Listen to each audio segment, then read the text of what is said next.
তুমি চুপ চুপ চুপ চুপ চুপ। তোমাকে এত নিষেধ করা সত্ত্বেও তুমি চলে আসলো। তুমি তো জানোই আমি তোমাকে এক মুহূর্ত না দেখলে থাকতে পারি না।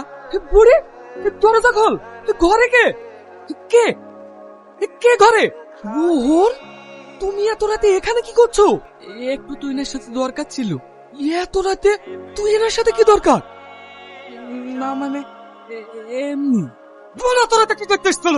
বল বল এত রাতে কি করতে এসেছিল? আমি ওকে ভালোবাসি। বাবু, আপনার ছেলে আমার মেয়েকে ভালোবাসে। গত রাতে আপনার ছেলে আমার মেয়ের ঘরে ঢুকে পড়েছিল। এইসব কথা যদি গ্রামে জানাজানি হয়ে যায় তাহলে কি হবে? কোনো কিছু অঘটন ঘটার আগে যদি এই বিয়েটা দিয়ে দেন। কি, তোমার এত বড় সাহস? তুমি কোথায় কি বলছো একবার ভেবে দেখেছো? আমার ছেলে সব করতেই পারে না। তুই নাকি ওনার মেয়েকে ভালোবাসিস? হ্যাঁ, তুই ওকে বিয়ে করবে বলেছিস? ওকে ভালোবাসি ঠিক আছে, কিন্তু বিয়ে করব না।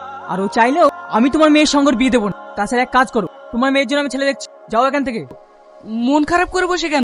তুমি বিষয়টা বুঝতে পারছো না। বাড়ি থেকে আমার বিয়ে দিয়ে দিচ্ছে, তবুও তুমি সিরিয়াস হচ্ছ না। ও তো তোমার নাম মাত্রায় স্বামী থাকবে, কিন্তু তোমার আসল মনে মানুষই তো আমি। বিয়ের পরেও আমাদের সম্পর্ক থাকবে। আর তোমাকে ওখানে বেশি দিন থাকতে হবে না।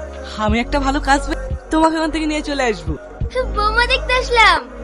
একমাত্র ছেলের বিয়ে দিলি, কই কাউকে কিছু খাওয়ালি না তো? হঠাৎ করেই হয়ে গেল।